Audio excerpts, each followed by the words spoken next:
మా ఇంట్లో కూడా పెద్దోళ్ళు ఉంటే బాగుండు అనిపిస్తుంది ఈ మధ్య నాకైతే.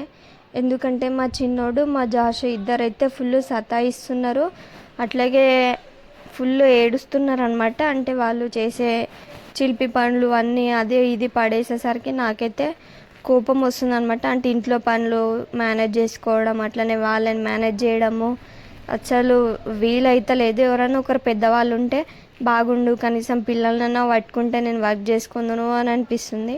ఇక అదే కోపంలో మా జాష్ను ఒక్కొక్కసారి కొట్టాల్సి వస్తుంది. కొట్టినప్పుడు వాడు ఏడ్చేసరికి బాధ అనిపిస్తుంది. నేనే కొట్టి మళ్ళీ నేనే దగ్గరికి తీసుకోవాల్సి వస్తుంది అనమాట. ఇక ఇలాంటప్పుడే అనిపిస్తుంది కదా, మన ఇంట్లో కూడా పెద్దవాళ్ళు ఉంటే బాగుండు, పిల్లల్ని కొంచెం మేనేజ్ చేస్తే నా పని నేను చేసుకొని కొద్దిసేపు ఫ్రీ ఉంటుండే అని అనిపిస్తుంది అనమాట. కానీ ఏం చేస్తాం, అలా లేదు. ఇక మొత్తం మీద వీడియో విషయానికి వస్తే ఇలా సింపుల్గా దొండకాయ ఫ్రైని అయితే చేస్తున్నాను అనమాట. నేను లాస్ట్లో కారం వేయలేదు, అవి పండు మిరపకాయలనే ఇలా పేస్ట్ చేసి అయితే వేస్తున్నాను అనమాట. మనం మిర్చిలు తీసుకొచ్చినప్పుడు కొంచెం పండు మగ్గుతూ ఉంటాయి కదా, సో వాటిల్నే కొద్దిగా ఉప్పు వేసి మెత్తగా మిక్సీ పట్టి ఫ్రిడ్జ్లో పెట్టేసుకొని అలా కూడా యూస్ చేసుకోవచ్చు. నేనైతే ఎక్కువ అలానే యూస్ చేస్తాను అనమాట.